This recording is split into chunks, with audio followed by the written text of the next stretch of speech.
Today I messed up by taking a shortcut. I went out hunting in the northeast, till at 25 degrees in the morning, and had scouted the area via Google Maps and topography charts and knew where I wanted to set up my tree stand. Map of area for reference. I get out of my car, grab my gear, and start walking at 5 a.m. I get to the brook on the map and think WTF, this qualifies as a brook? I'll just step across it and head straight to my stand location. I'll save so much time. I cross it without issue and continue walking, straight to my stand. I get to where my map app says the brook is again and can't even see or hear it. I forge ahead carefully, and the ground dips a bit and there's like 6 inches of still water. No problem, I have waterproof boots, walk through it no issue and the ground goes up again and is dry. Happy I cross the brook, I continue through the cattails. To my great surprise, the ground suddenly drops out of nowhere.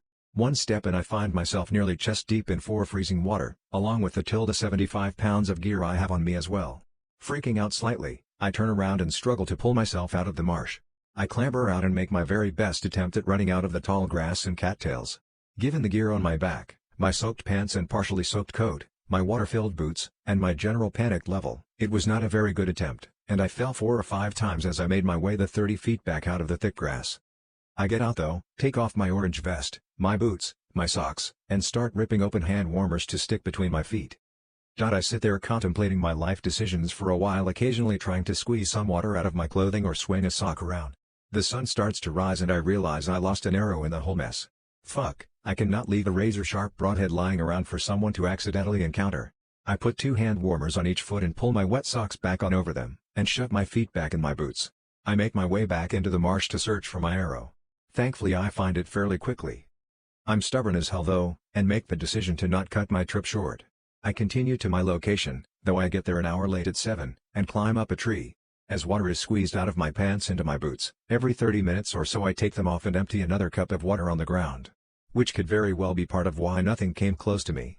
Ended up calling it around noon with only a 100+ yard sighting of a deer and went back empty-handed. Today I messed up by being rude with my roommate. My roommate has some trouble with her ex and yesterday she told me that tomorrow his boyfriend, will come in town to argue with her. I asked gently to do the thing outside the house because I don't want to be part of the thing. Today I asked again, in a rude way, to not let him inside the house.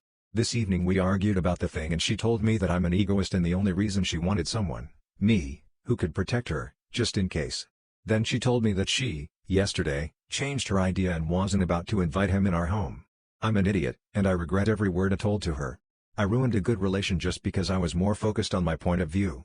I'm feeling a piece of shit, and I don't even know how to apologize. At this point, I have to wait.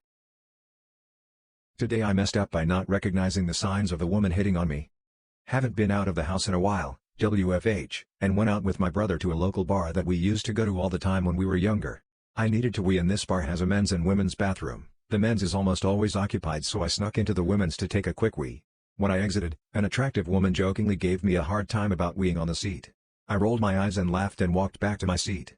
About 10 minutes later she showed up and joked about how nice it was that I didn't wee on the seat and how nasty girls could be. While she was doing this she kept leaning into me, and putting her arm around my shoulder joking about how much of a gentleman I was. I just laughed it off and eventually she left, but now that I'm home I think I just missed out on a girl that was interested in me but chose to approach in a weird way. Ladies, did I mess up and should I go back?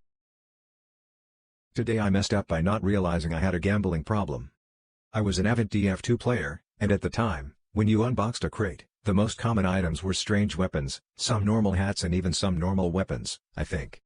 You also had the super rare chance of unboxing an unusual, which was just a hat with a special effect applied to it. People paid crazy money for a good unusual and I had randomly unboxed one just a few months ago. I figured I could just as easily unbox a new one and be cool as shit wearing it. Except I didn't. I bought crates for a few cents and keys to open them. I don't know the exact price of a key back then but I think it was somewhere around €2. I spent over 4,000 euros on keys alone, trying to unbox a good unusual. I did only get one, and it was a low-tier hat with a shit effect. All that money, down the drain. Spent on pixels. I'm off gambling now, but I'm ashamed of what I did. Today I messed up by hooking up with a girl who's addicted to vaping. She told me straight up that she couldn't function without hitting her vape constantly. She said she even slept with it so she could hit it first thing in the morning and right before sleeping. I thought she was joking. I should have listened. She proceeded to hit her vape mid-hookup and it was the most unattractive thing I've ever seen. Add on the bad music that was playing way too loudly, the constant need to stop/readjust because her hips weren't flexible, and just starfishing in general. Safe to say it was the worst experience I've ever had. It's a bummer because she was a very kind and funny person outside of that. But man. Switching positions to go on your stomach and then reaching to hit the vape during the deed is peak fiend behavior. Or I'm bad at the deed and I just bored her. Occam's razor, I guess.